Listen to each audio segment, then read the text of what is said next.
Hello friends, ഞാൻ ഇന്ന് പീച്ചിയിൽ പോകണമെന്ന് വിചാരിച്ചതാണ്. പക്ഷെ എന്ത് ചെയ്യാം, പീച്ചിയിലൊക്കെ വെള്ളം നിറഞ്ഞിരിക്കുകയാണ്, അങ്ങോട്ടൊന്നും പോകാൻ പറ്റില്ല എന്നൊക്കെ പറഞ്ഞു. അപ്പോൾ ഞാൻ എൻ്റെ ഫേവറേറ്റ് പ്ലേസായ സ്നേഹതീരത്തേക്ക് വന്നു.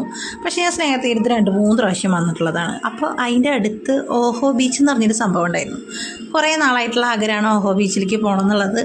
അപ്പോൾ ഇന്നെന്തായാലും ഓഹോ ബീച്ചിലായിരിക്കാം എന്ന് കരുതി ഇന്നത്തെ ദിവസം മുഴുവൻ ഓഹോ ബീച്ചിലായിരുന്നു. കുറേ നേരം കടലിൽ കളിച്ചു, കുറേ നേരം കായലിൽ കളിച്ചു, ഇങ്ങനെ വെള്ളത്തിൽ കളിച്ചുകൊണ്ടിരിക്കുകയായിരുന്നു ഇന്നത്തെ ഫുൾ ഹോബി. അപ്പോൾ അതൊക്കെ കഴിഞ്ഞിട്ട് നമ്മൾ ഫുഡ് കഴിക്കാനായിട്ട് തട്ട് ഫുഡ് എന്ന് പറഞ്ഞിട്ട് ഒരു സ്ഥലത്താണ് നമ്മൾ ഫുഡ് കഴിച്ചത്.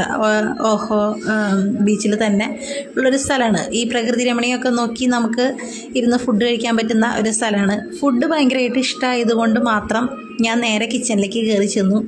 ആ ചേട്ടനെ ശല്യപ്പെടുത്തി. ഈ കാണുന്നതൊക്കെ ആ കടയിൽ നിന്ന് കിട്ടുന്ന സാധനങ്ങളാണ്. അപ്പോൾ അതൊക്കെ അതിൻ്റെ ഒരു വ്ളോഗ്, ഫുഡ് വ്ളോഗ് ഞാൻ തീർച്ചയായിട്ടും ഇടുന്നതാണ്. അപ്പോൾ ഞാൻ എന്ത് ചെയ്തു, ആളെ കൊണ്ട് എന്താ പറയുക, കൊത്തു പൊറോട്ട ഉണ്ടാക്കിച്ചിട്ട് അവിടെ നിന്ന് ഞങ്ങൾ യാത്ര തിരിച്ചു.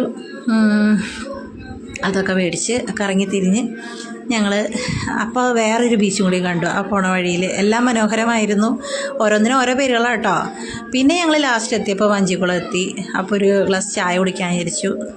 ചുമ്മാ പറയല്ല, നല്ല അന്തസ്സായിട്ടുള്ള ചായ ആയിരുന്നു. എനിക്ക് ഭയങ്കരമായിട്ട് ഇഷ്ടമായി.